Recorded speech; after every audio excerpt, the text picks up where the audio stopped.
The setting takes place in a realm built upon hopes, dreams, a realm that evolved into pain and suffering. Hello and welcome all to the first ever episode of Good Day to Dice. A crack of the whip goes in the barn. He says, I said, what did you say to them? And sometimes I eat land-dwelling people. I've eaten a person before. I don't know if that's okay to say. She just like keeps slashing at him to just like try to get him to shut up. No hat, then we talk. Hi. I heard this is the place to be. We have a saying here that you don't ask where people get stuff, my dude. You did this. And if you turn around and defeat that, you'll be free. Is that because I got a one? I tried to cast spell, and then this one threatens me with whip. Yeah, It's just a little goblin, mate. Ain't the goblin that tried to cast a spell on me, mate. I did. Nat 20. Plus 9, 29.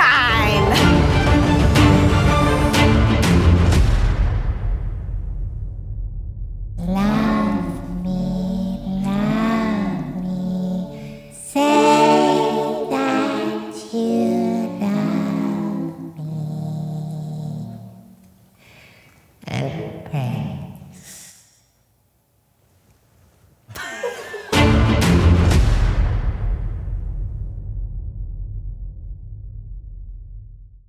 Hello, my name is Annalea Fiachi, she, her, and I'm playing Azizi Ruiz.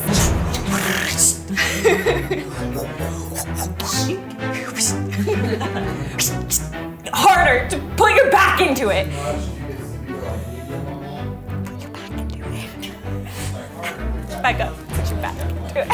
Can I get a rum chata? Milk and rum, please. What? Nat 20. Heather. Hi!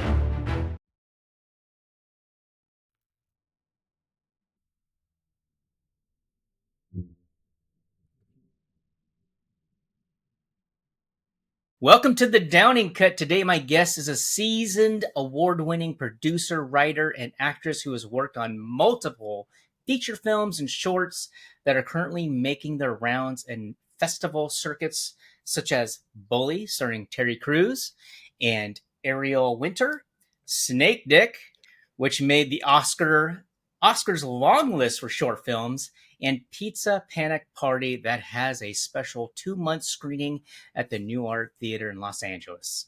She has acted in award-winning shorts such as Happy Pals and currently started a D&D show with her friend Jane Spencer called Good Day to Dice. She's worked with multiple businesses such as Google, Porsche, and Facebook, as well as music videos for Bush and Ringo Starr. Please welcome to the Downing Cut, Annalea Fiachi. Hello, How are you? hello. I'm good. How are you? I'm doing well. So, it's funny because audience doesn't know who you are. Mm-hmm. And they don't know that I just met you like last year. I think it was September. I looked it up. Yeah. In Vegas, above all places. Yeah. But we'll talk about that later. I don't want to jinx anything. Right. So, so Annalea, it's great to have you. I'm so excited. You're in LA right now, and you've escaped the fires. You don't have any Yes. issues, right? Everything's Nope, good. we're good. Yeah. We have escaped it and it's all good. The worst was just our power was out for like 3 weeks on and off. So 3 weeks? well, Holy on and smokes. off. Like for 3 weeks that they kept turning our power off for days at a Yeah. time. I think the longest was like 4 days at a time. But wow. Yeah. Well, I'm Crazy. glad you guys are safe. We are. That's again, for that to be the only thing, we are very thankful. We are, very thankful. Yep. Mm-hmm. So I always like to ask and start people with this question of how did your journey start and what launched you? Tell the audience a little bit about your background, and because I know a little bit, I read a little bit. Yeah. I actually started acting in high school. I had started doing theater at my high school, and I really loved it. And I I think that I liked the nuance of film and television just a little bit more. And so I signed up for this acting class in LA, and I started getting classes from this teacher. His name is John Homa, phenomenal acting coach. He's taught some of the biggest people at the crux of their careers and all of that. But I just loved his class so much, and he gave such great advice to his actors. It was like, we're in such a lucky time right now that there's so many tools at our fingertips. And he just said, go out, get a DBA. I think now it's an FBN, fictitious business name, but he's like, it's $25 at the time. Go register your production company and start making your stuff. Start making your things. Find writers if you can't write. Do, just little sketches. You can do it on your phone. It's so easy nowadays. And so I took his advice because I was not very good at waiting for other people to get me, waiting around for others to give me a job or allow me to create something that I just was so excited to create. I really love to write as well. So in high school, one of my friends, his name was Ryan Palmer. He was really great at the technical aspect of filmmaking because he wanted to be a director and a DP, and I was better at the business end, and I had a lot of business acumen from my parents and all that. So and then we met in the middle with creative stuff. So we both were writers, and we liked comedy and stuff. So we wrote things together. You can even still see some of our sketches on YouTube if you do a deep dive. Our company was called Hoovaloo Films. But yeah, so we just started writing and got a little DSLR and some lights. And with our friend group, we just started picking people. Like one of our friends was like, okay, you're going to learn sound. And one of our other friends was a phenomenal composer, and he did all of the music for our stuff. So we just started that way, and we would write the stuff, and I wanted to write the stories that I wanted to act in and tell, and then I would produce it. And I found that I was very thankful that I had that that I could switch between the right and left brain with producing as well. So that was, and having a good support system. So we just did some really small commercials for, friends, parents, and small little, community organizations and whatnot. And we just kind of got all our mistakes out and learned. And I think our first commercial was like $700 that they paid us. It's just hey, it's paid. That's awesome. Yeah, we learned. We got to learn while we did stuff. So so that was I just kind of really kept learning and growing through that. And then as I transitioned and started meeting more people in LA, I started doing other projects. I did a docu-series with some other people that I had met. And through that, I did a little bit of first ADing, but even with my first AD work, I ended up helping them produce their stuff anyway. So I just met some really great people and some not so great people. And, I think you learn... You learn really quick.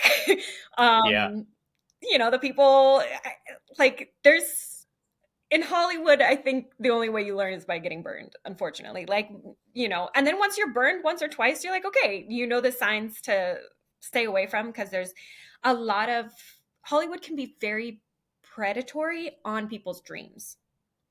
And that's the biggest thing, is they know that people are coming here to fulfill their dreams and everything that they've hoped for. So they'll take advantage in any way that they can, whether monetary or asking you to, work crazy hours. I think the longest I've worked on set, which is not something to be proud of, is like 19 hours. Like, it's not, there's days, but anyway, through the good and the bad, I learned it. I'm very thankful for that. And then I started producing more and more. And I met some of my other really people that I hold so dear to me, who is like my brother. His name is David Mama Udie. And he has a company Alpha Wolves with another super close friend of mine, George Lako. And so with them, we started, that's how I got to do a lot of commercials with like Google, Porsche, and Yahoo. And I got to travel and do a lot of stuff, and I got to learn that way. And I'm so thankful for them and David, and just, again, he's like a brother to me. So it was really beautiful to just be able to learn with people that I trusted and got to do some really cool stuff with. And then, yeah, it felt like a nice progression of, I grew at and the projects met me at the time that I was progressing, or at the level, when I was ready for Yeah. them, if that makes sense. Yeah. Yeah. Yeah.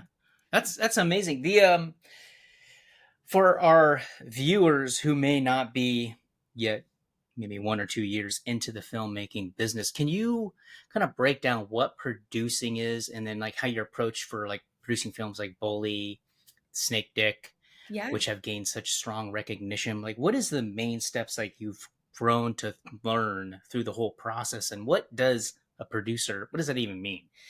Yeah. That's such a great question. I feel producing is, it's problem solving. It's producing is problem solving, but it is being, you are the ultimate like head honcho of, you're running the ship. And a producer is in charge of hiring your crew, whether they've already got the funds or they're looking for the funds. Most of the time, in my case, I'm very lucky. A lot of people come to me with funded projects. They'll say, here's the script, here's my budget. And then what I will do is be like, okay, normally sometimes it's a director who's like, I need a producer and whatnot. So then I will, they'll either have a budget or they'll have a number, and then I will create, and on more indie projects, they're line producers. As you get higher up, there's more, you know more people to do stuff, but as an indie producer, you wear a lot of hats. And so I will, based off of the figure that they give me, I will create a budget based off of my knowledge and experience and crew of who I've worked with and whatnot, and just a general knowledge. And if they have a first AD, I will work with, or normally I'll also go and hire crew for them if they don't already have crew. So I will provide a list of like, here's crew. Sometimes they want to look at DPs, so then I'll provide my list of DPs that they can interview, and so it's being in charge of hiring crew. It's being in charge of the budget. So then it's getting quotes and finding the best deals on equipment, on caterers, on, all that stuff. You're in charge of every single line item on the budget. So, and yeah, it's also, a lot of the times I'll make sure all the tax documents for them are in place. So making sure that as we hire crew, that I get everyone's W-4s or W-9s, depending on what they want. I will location scout with them if we can't afford a location manager, so then we'll go find locations and scout together. I'll be in charge of talking if we need permits. I'll go and pull permits. And again, when you get to higher levels, you're going to have a production manager, a production coordinator. You're going to have a line producer who's going to be in charge of a lot of these things that I am explaining, because as you get higher, more of your jobs becomes managing and making sure everyone's doing their job, that the budget's in place, that you're hiring the right crew. If you have to let a crew member go, unfortunately, that's your position. I have had to unfortunately let some people go like day one of filming on a very, it's just like, Wow. it's tough. Okay, fire me right now. How does it sound like? I am actually a very nice. Okay, let's see. It depends. What are we talking about? What did you do? What is your? I don't know. I pissed off an actor. You pissed off an actor. Yeah, the lead. Terry Crews. Oh, well, Terry Crews is a teddy bear. I know, but that's why I did So something then you must have done something really bad to piss him off. So then you are in the wrong, I have to say. I am in the wrong, yeah. So how would you fire me? Let me hear it. I would just say, like, it's been so lovely working with you, and thank you so much. It just seems that on this project, a lot of the energies are not meshing. I think that we are just not going to work out on this project, but I really look forward to working with you on another one. We'll still pay you based off of what's on your contract. So you will still get your day rate for the day, but I really appreciate all of your time and efforts. It wasn't my fault. Yes, I know, but unfortunately, it's a matter of he said, she said here, and we just can't move forward with you. I'm so sorry. That's great. I mean, I feel a little threatened, but it's okay. Listen, it's more nuanced based off of the situation. Sure, that makes sense. Yeah. There's been times. So I've been very thankful that the times where I've had to let people go, they've been okay and understanding with it. So they knew why. Let me ask you this. Yeah, they knew. When it comes to producing, allocating funds, is there like a formula? Is there like a percentage that you set aside for crew and a percentage you set aside for like catering? Like, how does that work? Yeah, it totally depends on the script. I always start with the script. And so that's why I will either do the breakdown or more often than not, usually I'll try to get a first AD on board to do a breakdown, a very comprehensive breakdown, because you're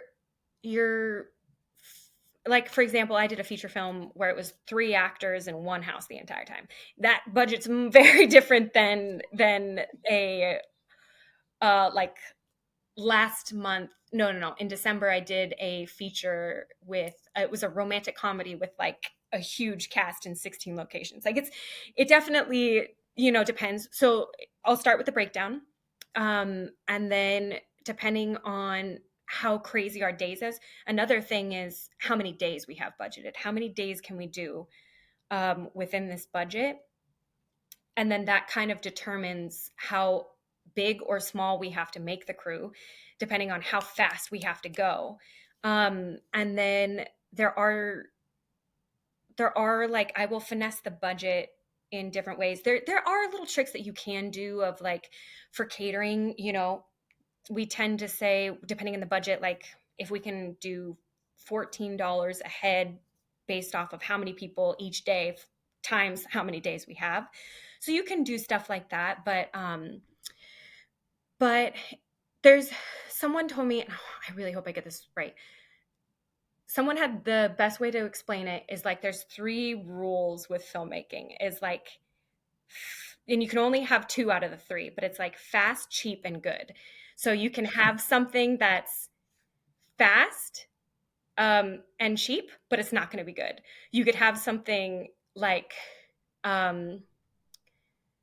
good and fast, but it's not going to be cheap. So there's like lots of different ways that you can break it down.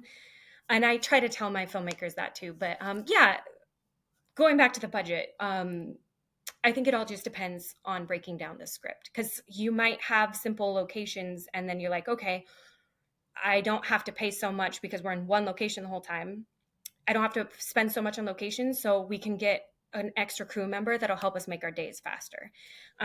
When you have a situation where you've got like this feature that I did in December, we had to find a standing set that had, because there's 16 locations, that had a bulk of our locations in one place, but a place like that is very expensive. So then it's like, all right, then what's the minimum number of crew that we can still make our days with, but like we're not necessarily going to be living in luxury with our, every day.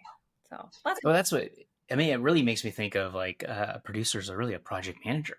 I mean, you are allocating budget and resources and time all at the same time. What is there anything that stereotypically, or from your experience, when they say we're running low on funds, what usually starts getting cut first? When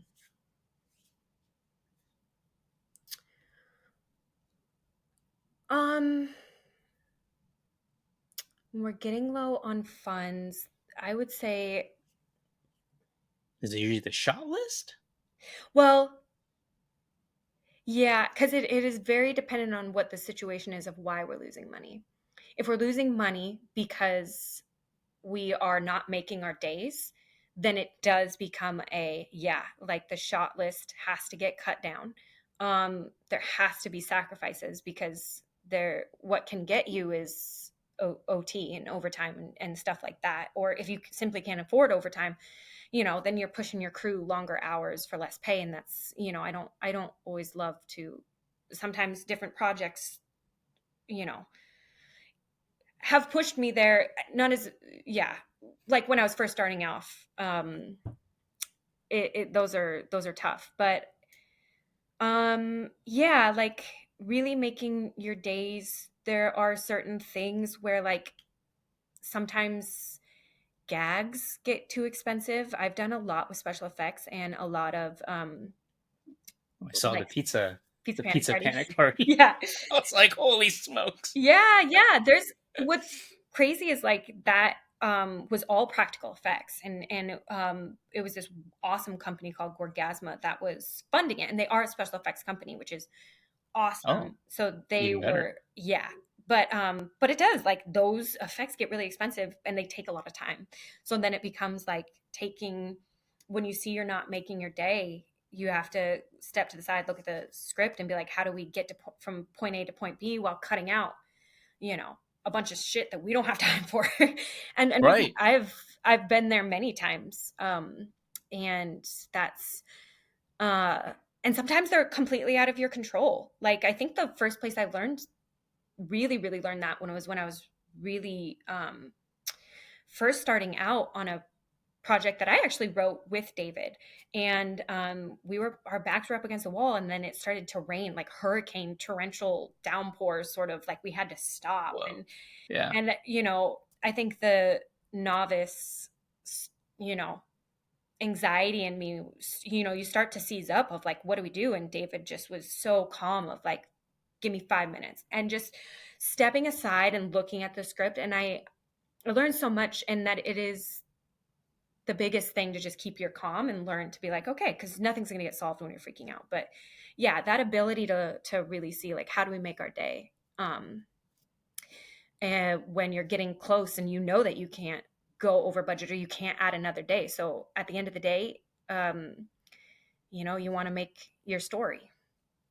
Yeah. Walk away with a story.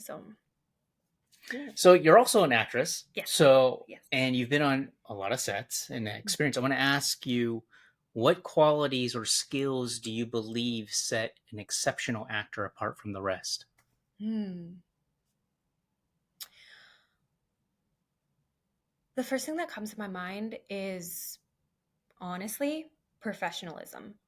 Like, I think there's a lot of talented people, and there's no shortage of talented actors in LA. And the biggest thing to me is like showing up when you say you're going to show up, like being professional. And I think what really sets apart the greats that you can see and know when someone's worked a long time is like, they also understand the set around them. They understand like, oh, you're getting a medium close up, or, oh, you're, they're knowing, they have like a base knowledge. They don't have to have an expert level of camera knowledge, or, like they just know how to find their light, or they know that like, for continuity, that they put this water glass down on this line. And like, I've just seen some real professionals do the same thing. Like, there's almost like a dance where they know, and not all actors get the chance to rehearse to that degree, but they know the edit in their head. Like they've done it enough times that they're not going to cost you money. They're not gonna, and that's not like, that maybe is a very producer answer to say they're not going to cost you money, but but like you can tell the actors who have worked a really long time when they know their space, and they know the set, and that is something that I've been very thankful for, and why I do recommend to all actors to like produce some of your stuff. Like, understand it's only going to make you a stronger actor, knowing that you knowing what kind of like how far your camera is, or where the lights are. Like, for example, when I was first starting out, I had a friend who was a phenomenal actor, phenomenal, truly, still to this day one of the best voiceover actors, best, like, he's so good. But he also came from theater, and something that he didn't understand was like camera and all this stuff. So it was very tight, and you could have a great first AC who's able to pull focus and follow you, but he was very erratic, and so he did something drastically different every time, and it was phenomenal. His performance was phenomenal. We couldn't use any of it. Because he kept falling out of focus and doing something so different every time. So it's like understanding the medium you're playing with. And that's such a big thing with filmmaking, that you can explore on the stage, and that's its own art form, and it's beautiful, and it's got its own perks to that as well. But I've just seen time and time again where I'm like, wow, yeah, this is, you understand the edit, you understand the continuity. And again, you don't have to, if you're in the moment of something and you're feeling something and you want to try something out, like, I'm not even trying to say you have to be so scripted and rigid to what you've already stuck with. But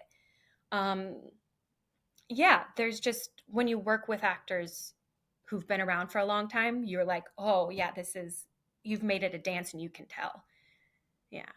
They get it. Yeah. It makes me, because I've heard of a lot of different answers, and I think it's that balance. Mm-hmm. You can't go on set thinking it's all about you. You got it. It's a team effort. Yes. So if someone's going to throw you the ball or point the camera in your way, you got to be ready for it. Yes. And I think it's understanding that both sides and going, okay, how can I make the film be better if I'm in front of the camera? And how do I have the time go faster so they're not always waiting on me? Yes. Right. And that is the other thing, that like, when you make production's life easier, I promise you will be called back time and time again.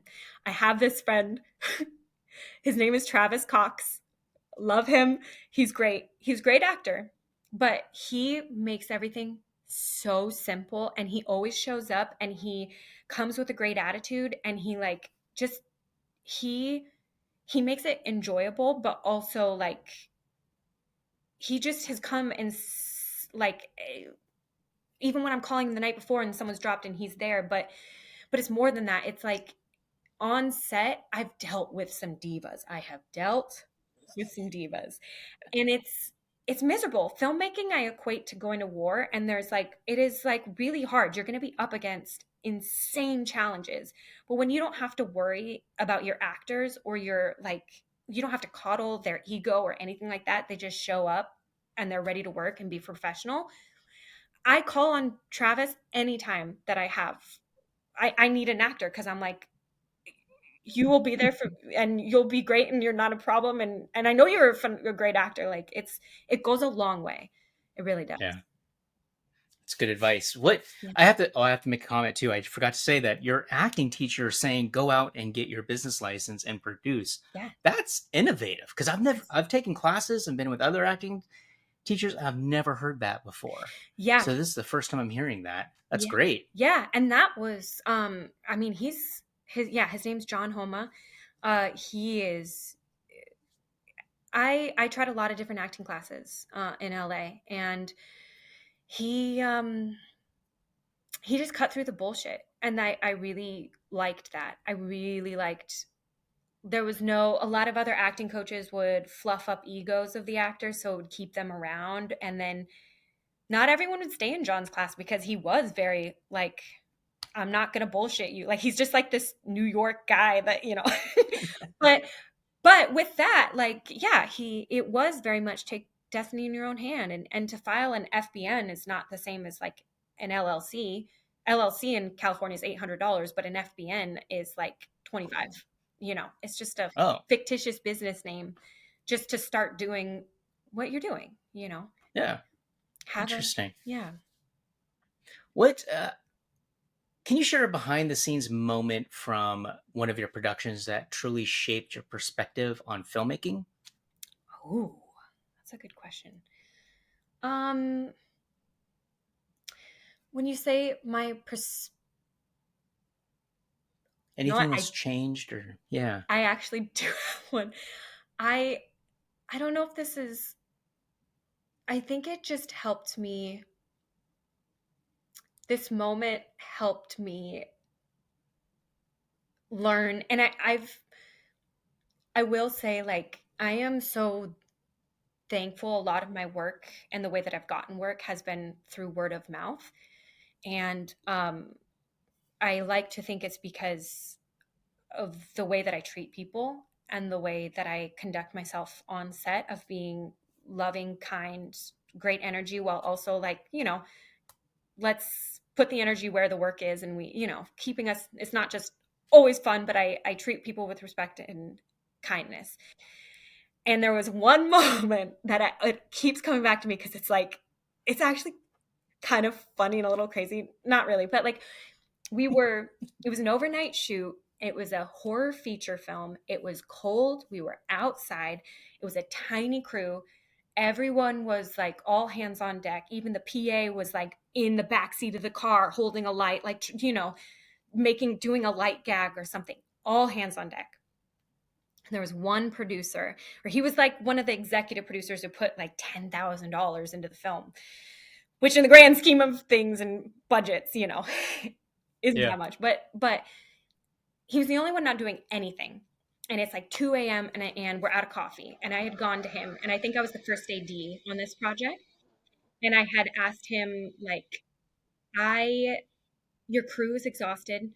We've run out of coffee. Can you please go? There's like a Dunkin' Donuts down the road. Can you please just go and get coffee? And his face, like, I had the audacity to fucking ask him to go and get coffee. Did you know who he was? He went and complained to the director about me. He was like so mad. And then he begrudgingly, like, went and got coffee for everyone. So pissed off, wouldn't let it go for days. But when he came back, this is how I'm like, this guy. He came back with like a million just single cups of unlidded coffee, like in the back seat of his car and like on the ground, and just like didn't get it. I don't know. It was just insane. Like, it was so crazy, but it stuck with me for so long, because I'm like, I will never be you. I physically could never be that kind of asshole, but it was just like, we're all here for you. You've put money in this. Like, Right. you have to see that we're all here killing ourselves. And for something as little as coffee, like that, I don't know, it just, again, had shaped how I think, you know, again, like, filmmaking is so hard. It really is. It's a miracle that anything gets made and makes it to the end. And sometimes you could plan and plan and plan, and acts of God come in and just throw shit in your path. Like, you just want to know that the people you're working with have your back. Show up, don't complain, don't bitch, don't, you know, yeah, there's going to be times where it fucking sucks, but the fact that you trust the people around you to not make it worse and more miserable was just such a huge lesson very early on, of like, oh, yeah, Won't be working for you again. we'll never be working for you again. And yeah. So that was a moment. And I think that's, I mean, you see it time and time again, and even in different industries, is where you have that collaboration, and you find the people who you can collaborate with that don't have an ego, who are all in, ready to work. Let's get it done. Let's make something. And then you have the other people who are kind of like, well, let me tell you what I'm doing next after this. And, the Totally. whole ego thing. Yeah. Yeah, the ego thing is so big, and I'm not even saying that people shouldn't even advocate for themselves, or there's also, like I said, the industry can be very predatory on people's dreams. So I'm not even saying don't advocate for yourself or don't stand up for higher pay, or things like Yeah. that. But when you agree to something or are actively complaining or making it worse, it's just like, this is already a long, stressful day.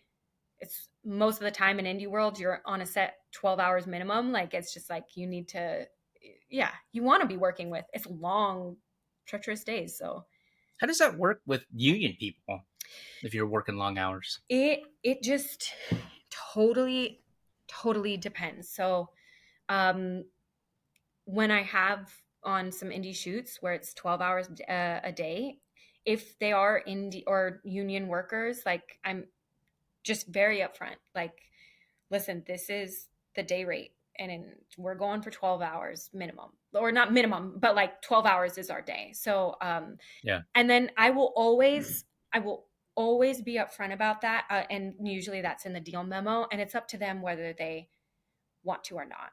And Oh, okay. because there are, I wish that on some of these shoots, it's just not, sometimes it's not feasible in the budget. And so again, in my conversations, in my negotiations, I'll just be like, this is the day rate, these are the hours. And I totally respect and honor if, and I have had friends and people who are like, I can't do it for, that rate and that day scale. And I'm like, okay, I respect that. And I'm going to catch you on the next one when I can't afford that with the budget. Yeah. So, Yeah. Yeah. Man, it's good to network with you. What was it like working with Terry Crews and Ariel Winter? Like, how was that collaboration and bringing the talent and the vision to life? Yes. So on that project in particular, I've been working, actually, David Mamaudier brought me into this organization. It's a nonprofit called Kids in the Spotlight. And it's a great organization that works with foster kids. And so basically, these foster kids, they'll go to different homes, foster homes, and these foster kids will get to go to like Universal or Sony, and they'll get writing lessons from industry professionals who will help them craft their script. Wow. And then they'll bring in industry professionals like us to make it. And then most of the time, the kids will get to act in it. And so that project in particular, one of the kids there, his name's Rodney Jackson.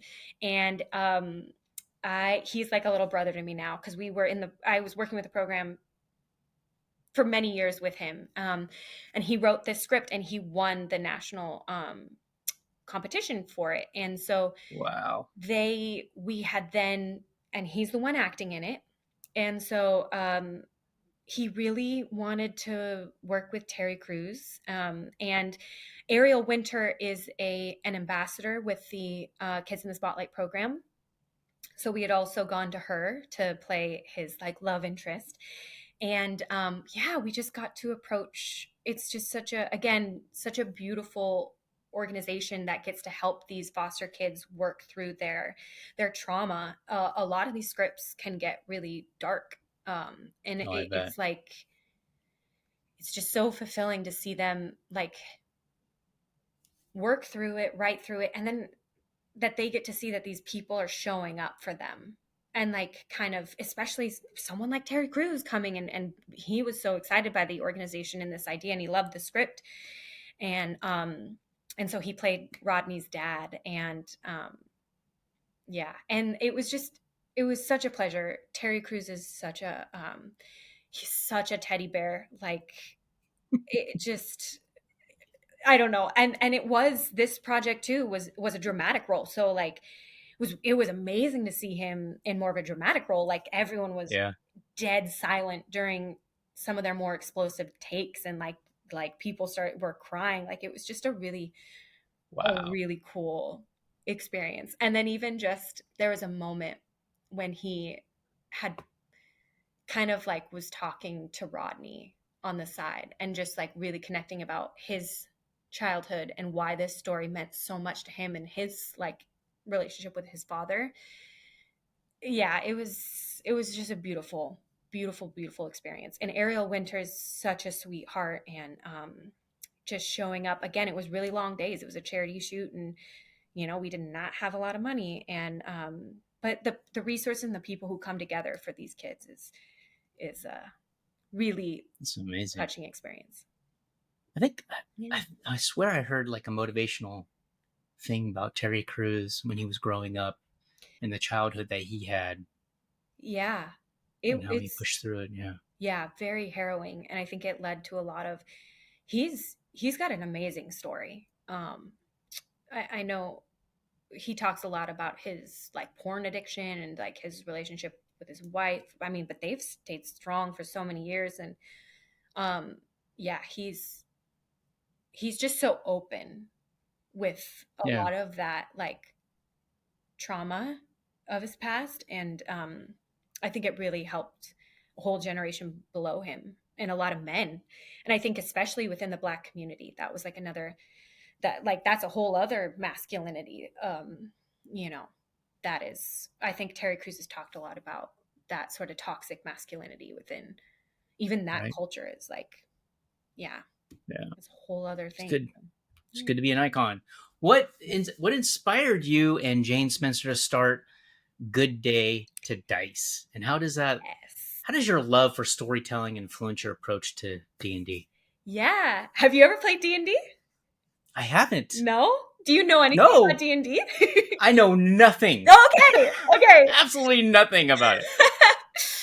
All right, let me nerd out for a second. Okay. D&D has gotten wildly popular in the past few years.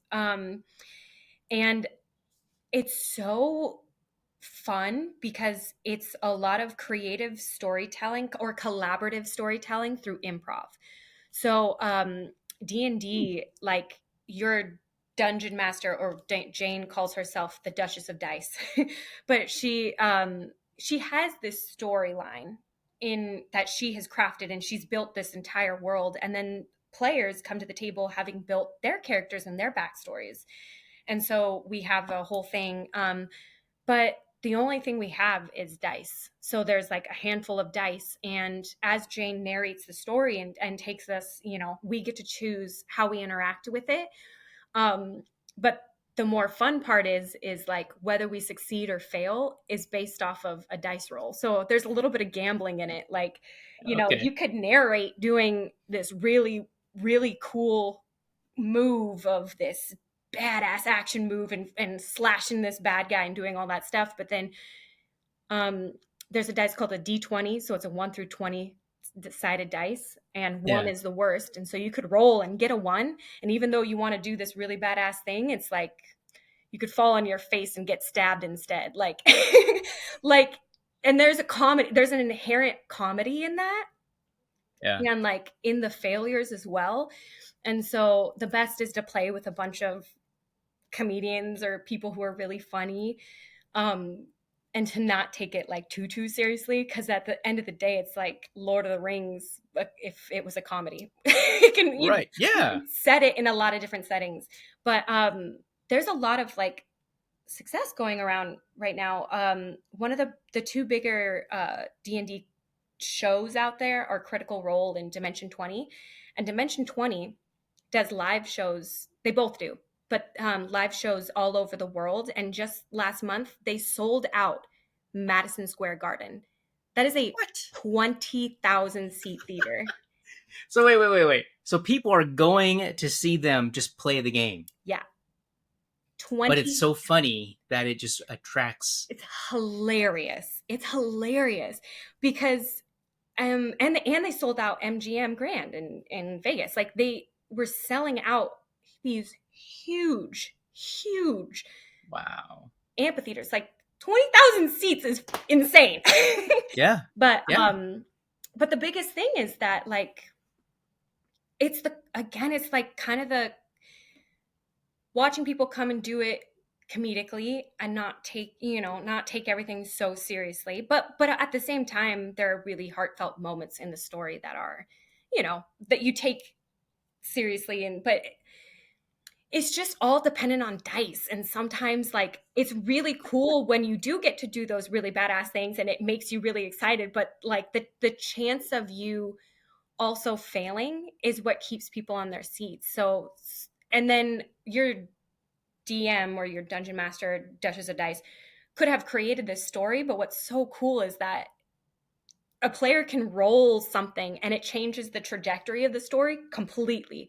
So it's kind of like different from normal storytelling because it's like anything can change on a dime, on a dice roll. So But nothing is scripted. It's all you're just improvising everything as yeah, you go. Wow. we all Okay. improvise the story and kind of tell the story together. So it's really fun. And I think that a lot of audiences are really drawn to that like gambling aspect of it. I mean, if there is a gambling aspect, you know, a lot of people are Sure. so obsessed with gambling and it's just like gambling with storytelling. Yeah. That's so funny. I know there's friends. I have friends that are into D&D, and I think there's a production company called Zombie Orpheus Hmm. that have made like D&D shows, films, and stuff like that. So it's kind of interesting. But I never really looked into it, and I was just one of those things where like, huh, that's interesting. The I think I want to say I think I played in a film that was kind of off of that type of genre, but it Yeah. was way back in the day. So that's cool. Is it still? Are you guys? You're still doing it? Or is it a show? Is it a Yeah. series? Or So how's that work? we we just launched our website, gooddatadice.com. And so we are we're going to start actually releasing episodes mid-March. So Okay. we're going to release them every week, a new episode, which will sit around like an hour and a half to 2 hours each episode. And we'll do it once a week on YouTube, Twitch. We have a Patreon. So we'll start building our audience there. And we're just a group of gals playing playing Yeah. D&D, which is kind of fun. It's not the reason that we're doing it. It's not like a gimmick, but there's not a lot of like all female groups in D&D either. So it's kind of a fun space to explore into. But yeah. Many of your projects have gained festival recognition. What do you think that makes a film stand out in the competitive festival circuit? What are those ingredients that you need? Yeah, it's interesting.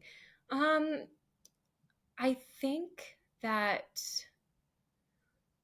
honestly, one thing that I always tell a lot of my filmmakers that will come to me, and sometimes it will be their first time, um, and they'll come to me with a long script. And when I say long, for a short, it'll be like 20 pages or over, or nearing 20 pages or over. And like, yeah, but it's not, listen, there are still great space for shorts of that length. Unfortunately, I've seen time and time again with festivals, your short that's 20, 25 minutes could be one of the best shorts. But a lot of these festivals will play a political game and they would rather take 4 5-minute films than one 20-minute film because each film gets only 1 or 2 festival passes. And then if they're local, if they let in more films, that's more ticket sales that they get. That's more publicity for their like free publicity for their thing, for their festival. And that's more films that they get to show. So they make more money if they let in more films. And of course there are films that get in. I've seen films at festivals that have done great that are 25 to 30 minutes, but that has been something that will be a crux for a lot of shorts sometimes starting out. And it's again, it's not even about content. There's like a political unfair like kind of game with a lot of these festivals. So a lot of my more successful shorts have been in that 7 to maybe like 13, 14-minute range. And there's also been, it also depends on what genre, you're going in, because there's a lot of different types of festivals. I've done some shorts that also, like Pizza Panic Party, for example. There's that like jump out of your seat factor, or that like, oh fuck moment, or Yeah. but I'm not to say that a good story also, like, because I have some short films that are really like inked, and or Virgin. They have like really really good interesting stories, and that really catches people, like something that people have never seen before. Like Inked is about memorial tattoos, and like it's just there's fun, and Virgin was a story about they kind of turned the birth of Jesus a little bit into a horror film of demons chasing them down, but while still respecting religion. There was nothing like disrespectful about, like, it was very tastefully done. I'm not trying to yeah, but I know that could be very sacrilegious to many people, but yeah, but like there's just like some yeah, just like telling a good story, or having like a good moment of, if you're not going to focus so much on, sometimes I have short films that don't focus on story, but they'll give like you that really good, like, oh shit moment, like Pizza Panic Party. I'm not saying the story of Pizza Panic Party isn't great, but they were very focused on the special effects of that, and that did very well for them. Because it Was that a set? Yeah, we built that. Okay. That whole thing. Yep. When I saw the cassette tape, I was like, oh, I remember those. Yeah, just like a little taste of the 80s to go back. And man, that short film, that one got a lot of really cool recognition. And I've never, like, we got to play at a movie theater for 2 months. Like, that was even a crazy experience, because not a lot of shorts get to do that. So that was a fun experience. It's really cool. How do you foster a collaborative and fun environment on set while still maintaining discipline that's needed to complete the film and make everything go smooth? Yeah, I think it's really about like knowing when you can have fun, when people need to have fun. And when I say that, of like when things start to get too like too stressful, I will say, not serious, because there should always again be a level of professionalism and understanding of what we're doing, what we've come here to do. But like, I think it's always fun. We get to play pretend. That's the best fucking part of filmmaking, is like, we're just big kids. Literally last year, I was in the 80s. I got to play in a monster, like an 1800s monster movie. I got like cowboys, like, you get to just jump in so many different eras and do all this stuff, and it's so fun. Yeah, The Bones Exist. That was another really 1800 monster movie that was so fun. But anyway, like, knowing that we get to do this and being so thankful for it, and like cracking jokes, and like, yeah, keeping it light, because there are certain times, again, like, people have to know, if you're directing, if you're producing or stuff like that, you are the captain of the ship. You are the captain of the ship. And if people, or crew members, cast members, anyone sees you start to panic, they're going to panic, and then everything's going to slow down and slowly devolve into chaos. And then when they start panicking, just, it's not good. Nothing gets done. You have to stay calm. And so whether it's cracking a joke, or just smiling and saying, don't worry, I got it, you just do this, and like that sort of like, sometimes just cracking a joke to cut the tension in a moment is tastefully. I've never, been rude or anything like that, but yeah, I think it's important at the end of the day that we remind ourselves, we're making movies, we get to make movies, which is such a beautiful thing. And I think sometimes people tend to like get really, really stressed, and I get it.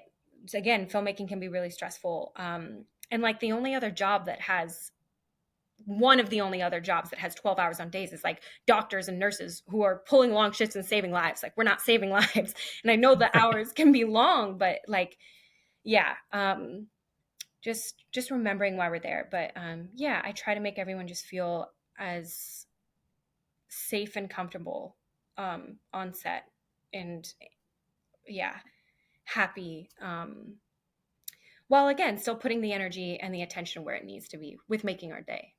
Do you ever find that you're so stressed about certain things that the rest of everybody else is kind of laughing and having fun, that you just have this straight face and you're just focused on trying to get things done? Or are you able to kind of release it a little bit? Like, Yeah, the balance. There's definitely been times where I just kind of have to be like, I'm, focused and in the moment. I will have to go and, step to the side. And there are certain, like, having a good AD is everything. A good AD that's just like, hey guys, I know we're laughing and having fun, but like, let's focus back up. This shouldn't bring it back in, boys and girls. Yeah, because and that isn't a whole thing of like when, and I've had to calm a set at the same time too. Like, I don't get a set all rowdy, to the point of like we can't work. But there have been times where if like people are talking or just focus, and you have to kind of just say, hey everyone, like, the director needs to talk to their actors. We need everyone to just either leave this set and go talk around crafty, or just keep your voices to a whisper. So there's been times, yeah, and I'm not afraid to Put your like foot down. yeah, put my foot down and yeah.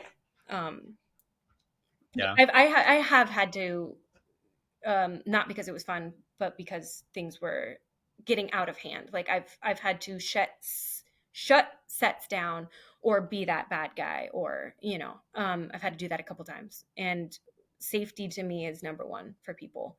Oh yeah, that's something I don't fuck with. Like, yeah, I don't cross that line. Definitely. Yeah. What is there anything that you're working on now or in the near future that we should keep an eye out for? Yeah. Couple things. I just wrapped a feature last month, or not last month. Sorry, December. I don't even know where time's going. Let me ask you something though. You've been fairly busy, right? Because I've heard other people who are like, "Wow, it's really slow, nothing's happening," but you haven't seemed to have hit that, right? No, and I'm very thankful. I really am. Like, I'm knock on wood. I'm very thankful, and I think a big part of that again is a lot of my work has been through word of mouth, and a lot of it is I've been occupying a lot of space in the indie world lately. Like, just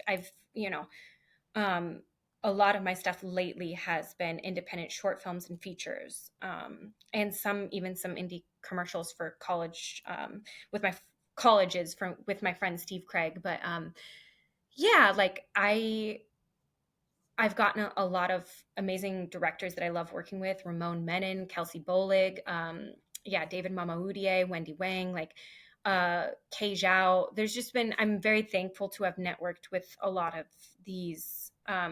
Steve Craig is another one, but to network with a lot of them at festivals, and just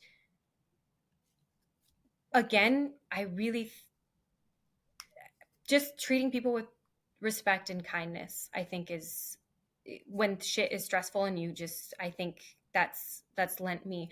I didn't do it for that, but I do think that's how I walk in my everyday life, is treating people with respect and kindness. But it does go a long way What are you working on now? Yes. What's happening? So, wrapped a feature in December. The title's a working title, so it was a romantic comedy.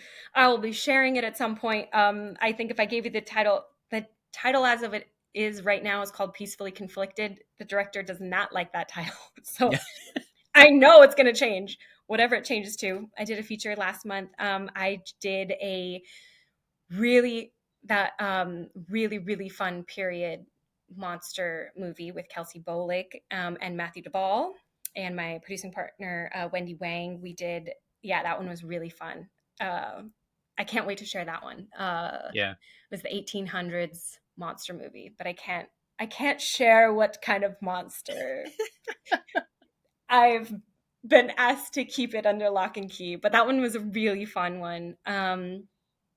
I have a project that I've written and I'm acting in and producing with David Mama Udiye again, and that's like kind of a teaser for a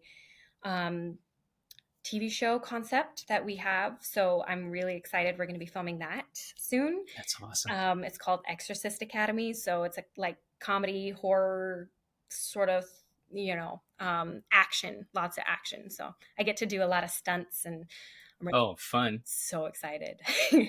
Yeah. I've been kickboxing for the past like 12, 13 years. So I'm excited to, Wow.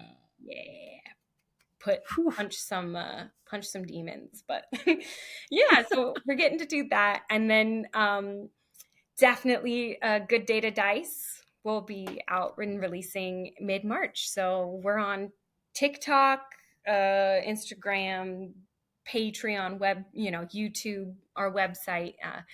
That's another one that'll be coming out. We'll put all the links in the show notes. And then I want to ask you 2 questions. Yeah.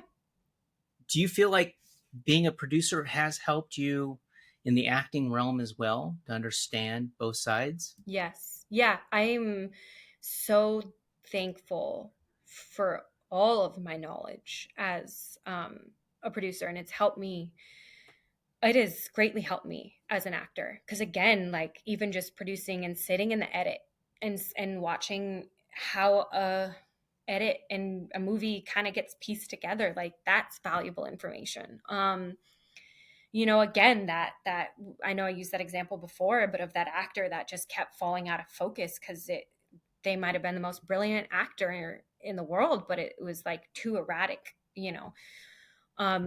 with their actions like that. I learned that was a lesson I learned very early by doing our own sketches. That was when I was first starting out. You're like, note to self. Yeah. Don't it's like, move. Yeah.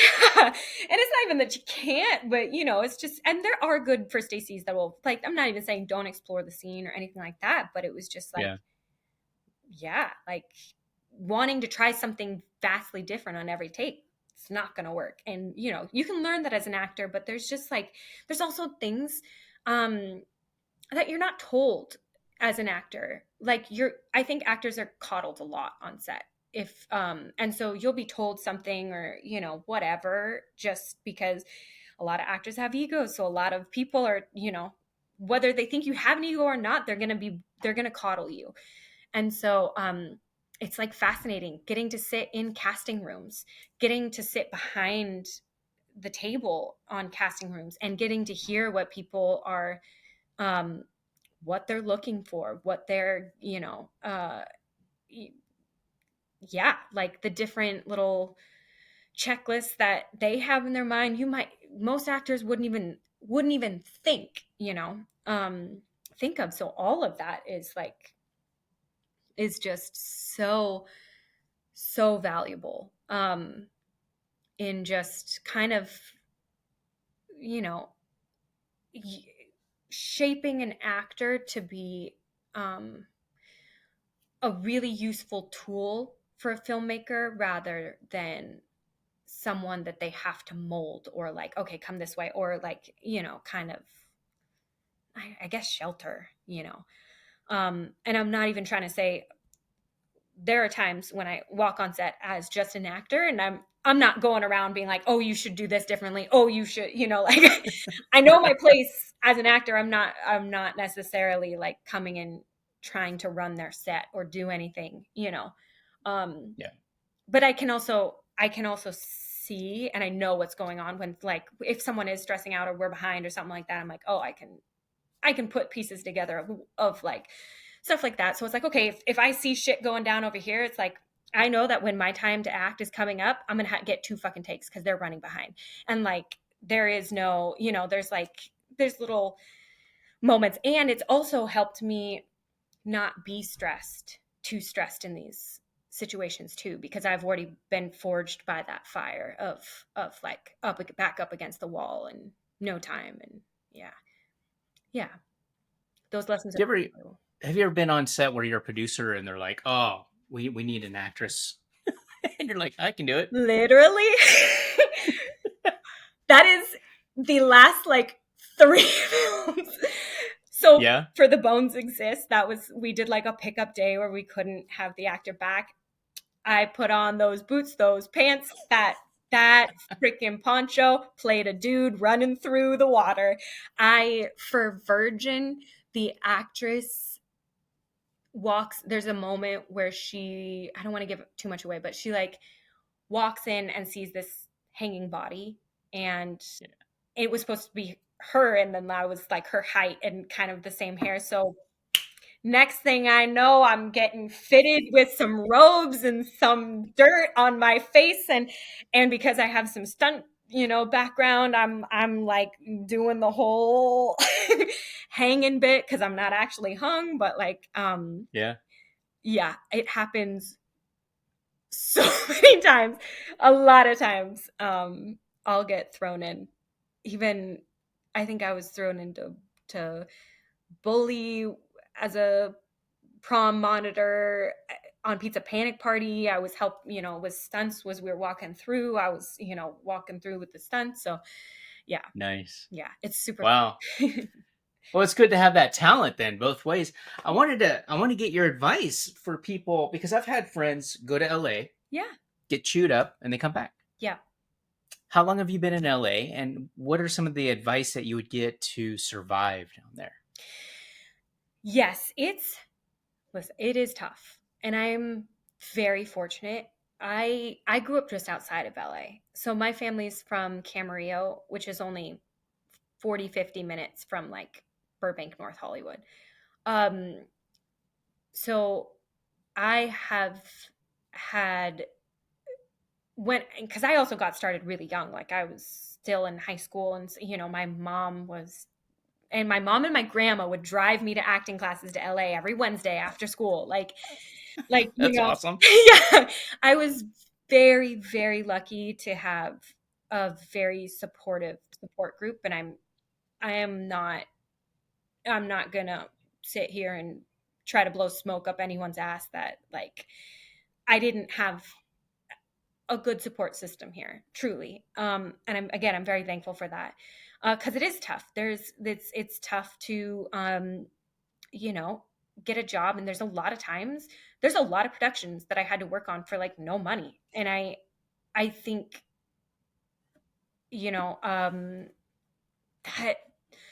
that was a unfortunate part of it, where it was like little to no money, but I showed up and I was there and I worked hard. That's what we do every day here in Seattle. Exactly.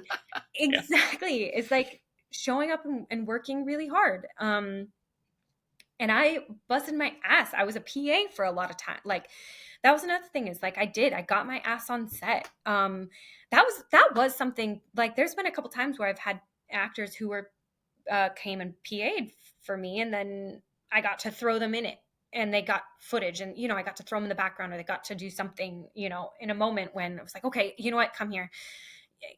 I think the biggest thing is really truly, with the way that the industry is going, it's really hard nowadays to just do one job. It's really hard to come here and just be an actor.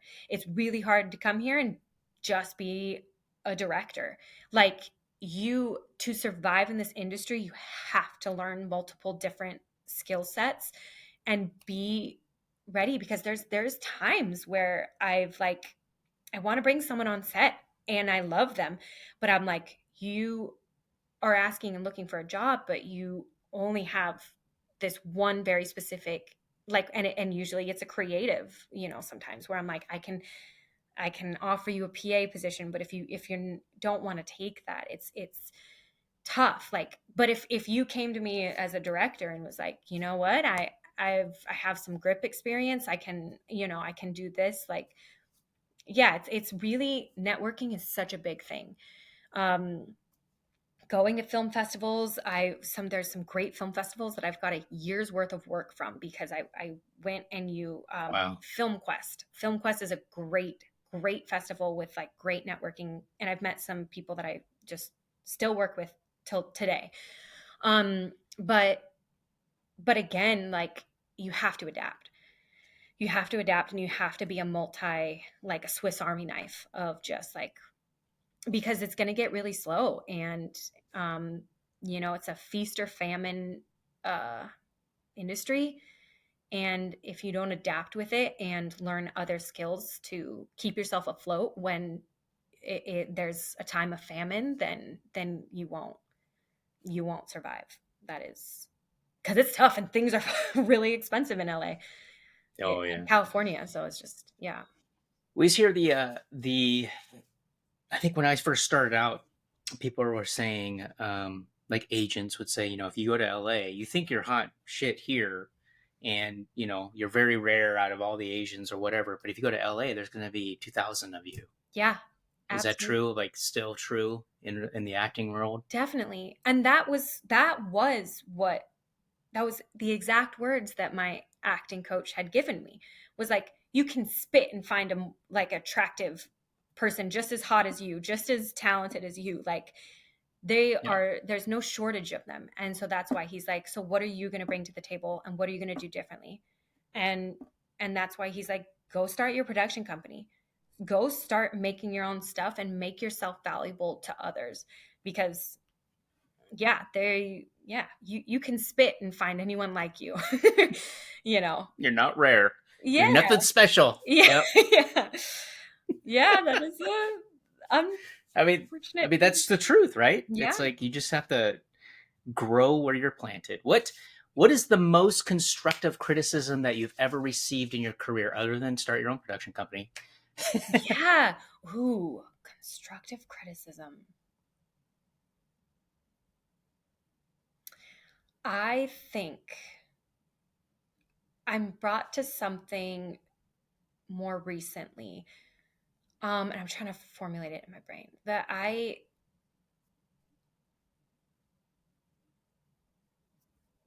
so my producing partner, who I've been doing a couple projects with now, Wendy Wang, she's also a director, phenomenal, creative. And we are very similar in the creative, like, left brain, right brain. And something that I think in indie fashion, again, I'm used to wearing a lot of hats, like, and because I've had to, like, starting out, like I've had to do wardrobe, I've had to double as, going around doing some production design. I've had to double. To me, as an indie producer, you do whatever it takes to get that film made. And so as I've started to, or as we have been leveling up and our budgets have gotten higher and all this stuff, some of that instinct is still in me to go and do, a lot of, not necessarily jobs for people, but maybe like go and try to do too much, where it was like a thing in my head where she had told me, she's like, we're getting to this higher level where you have to start delegating. We have to start delegating more and trusting the people. And if we get to people where they aren't good for the job, we have to be okay, and we have to be ready to let someone go and find the right person. Because at the end of the line, at the end of the day, again, we have a job. We've been entrusted with this budget, and all this stuff. So the delegating, like I think was something that was like a really good criticism for me, because I tend to be like, okay, yeah, let's do this. Oh, you need help? Like, I will literally, if we're at the end of the day, I will go, like, and we're over, like on this feature that we did in December, like we went over, and I knew that we were going over, and we always give our crew like a 12-hour turnaround, and there's very few times where we've had to break that, but like I knew that we're over. And so I'm right there huffing it at the end of the day, carrying really heavy lights and really like fucking heavy things up to the grip truck, because I'm like, if I'm asking you to do this, I'm going to be right here with you.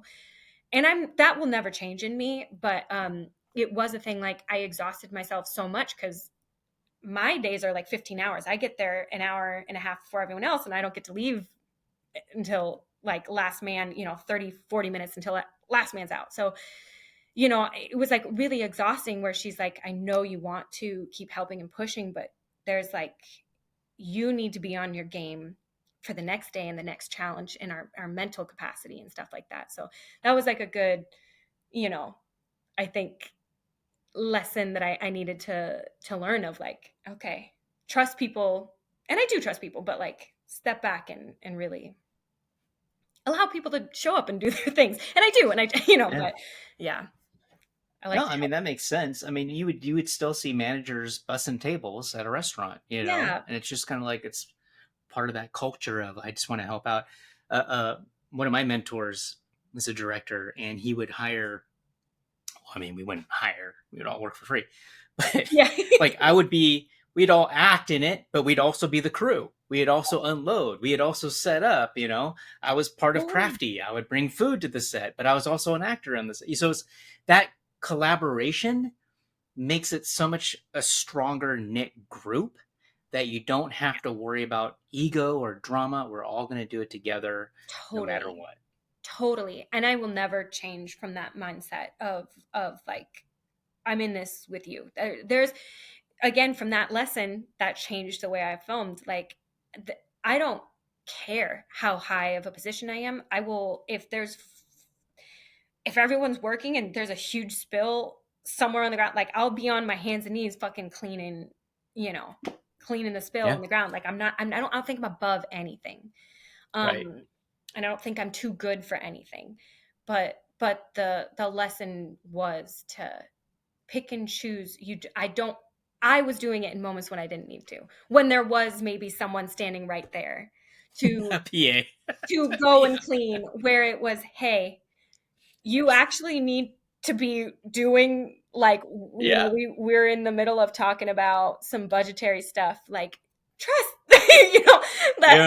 the PAs can clean the spills on the PAs floor. on their phone, looking at their phone, and you're like over there on the floor wiping up. Yeah, exactly. Like that was the criticism, and it was great criticism, because I am like that was, and again, in moments when it's necessary, I will always be there bussing tables, doing, all that. But in moments when I didn't need to, that was where I needed to be like, yeah, okay. Yeah, I need to not just jump in. Do you have any apps, tech, anything that stands out that really helps you become a better producer? Is there anything that you utilize as far as apps or software?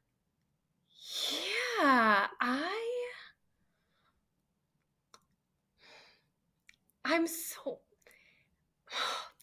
I used to Excel? use this. I do use, actually, I will say, okay, so there was this one software that I actually really loved, but they really have disappointed me lately, because they went crazy. They took their monthly membership from $24 to $150. And so, what? Mm-hmm. And it made me big jump. It was such a big jump, and it made me so mad that I would have said them, but I don't want to say them anymore. Honestly, with a lot of like indie productions, I will use Google Drive. Google Drive has, like, I will set up and build a little folder based off of the title of the film, and then inside of it I will create like each folder per department, and then I'll give access to a lot of key heads of departments. So my production designers can load their mood board and any sort of like thing that they're looking at. Costume designers, if they're working with actors' wardrobe, they can create in their folder, they can create each character folder of like inspiration, and then have the characters upload photos of their like pictures or actors taking pictures in the mirror of their wardrobe options, or stuff like that. The shot list, the AD will get their folder, the DP will get their folder, and it's just one like information hub. And then I'll create a little private folder that just the producers and the investors will have of everyone's like tax information, the budget, the like all the stuff that no one else can see, but that they because again, a lot of people are coming to me with budgets already, so I'm just like, I've collected it, it's all sitting here when you're ready to file your taxes at the end of the year or whatever. And Google Drive has been great. Yeah, That's good advice. Yeah. But so you're the owner of the drive, and you're just allocating permissions and stuff. Yeah. So I will, I'll be the owner of the folder, and then add people to the folder, and they can create folders however they want. But again, that private folder will not be accessible to crew. That'll just be that. But it's just a great one spot for everyone to go. Yeah. All right, tough question for you. Are you ready? Yes. What are your thoughts on AI in the film business? It's listen. It's so crazy. I mean, it's what we went on strike for. It's what SAG, what the WGA went on strike for, and I do not think it was a successful strike, because the deal that everyone walked away with does not have a lot of the protections for actors that I think they went in hoping for, and so that was really disappointing. I don't know I didn't read the small print. What is the deal? What were they trying to accomplish? What failed? I do not know the specific. It's been a second since the deal had come out, and I think I was just really disappointed. I know that they just went in looking for way more protections against AI, and that I'd have to say to people to look into it. But they just did not. While there was pay bumps and stuff like that, the protections with AI is not as full coverage as one would hope. And I think we're entering a really interesting time. I think we're just walking fully into a sci-fi novel or movie or whatever. Yeah. But do you think that production crews, actors, musicians, anyone that utilize graphic artists, because I'm a graphic designer myself, do you think that we're just going to be forced into the fact, like any kind of Hollywood production is going to go, well, we're going to use it, we need a scene, you might as well create it? Wasn't like Tyler Perry, even someone had mentioned, and I don't know if this was a rumor, could have been a rumor, but he was like going to build a studio, and he's like, oh, but AI is coming out, there's no need to build a studio now. Yeah. There is a lot that they can do with AI, and it's like, it's really interesting. I think you're going to always have like a group of, and I really think that indie filmmaking is kind of doing so well right now. And I think that indie filmmaking is not going to be utilizing AI that much, knock on wood, I don't know. But I have already seen it, like with background art in certain things. Like they can't afford it. It's that tough line, right? Like that film was never going to be able to afford an artist to make their own artwork anyway. But like, it's, with that being said, like on a higher level, there's already, stuff like that. Where it's really going to hit hard is commercials and voiceover actors. Voiceover actors, I think, were screwed the most in the SAG deal, because it's AI right now is really good at mimicking someone's voice. So that's like a whole thing of like people basically just going in, recording a couple lines, and then they get to use their voice for the rest of, who knows, like they're paying you for that one day, but then they get to, it's like really, being careful about the contracts that you're handed and looking at AI stipulations and stuff like that, because the stuff that they can do is really intense. And it's something that like I'm discussing with our players. Actually, we're having a whole conversation about it, of protecting yourself, even with like what stuff that you've already had online. But like content creators are really being screwed right now. Like a lot of content creators who have a big following, these bots and these people will take their voice and put other images in front of it. So it's their voice and they'll pretend to be them, and they get to make money. And there's like a whole, there's scams going around that, like, I have to have this conversation with my family of, so there's a scam that's happening where people will call your loved ones having your voice because it's out on the internet. And they'll be like, we've kidnapped your daughter and this, and you will hear my voice in the background screaming and crying and being tortured.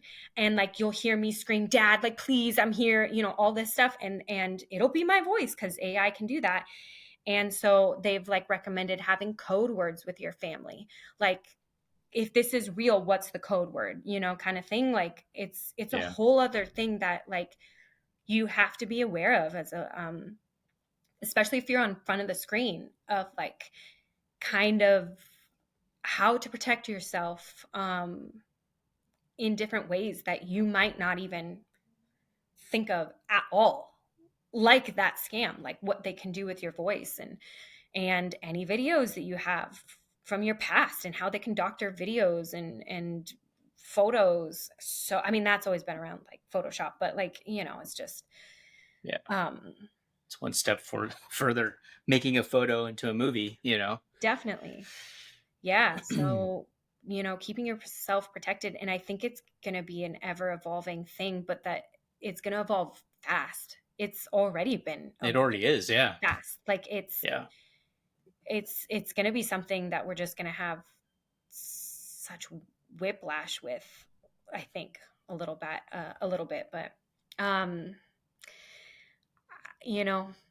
I think the best that we can do is just try to protect yourself in any negotiation or contract that you go into, and asking AI stipulations in contracts. I don't, like I'm only, this is a ever evolving thing that I'm still trying to, navigate, because it's gonna be crazy.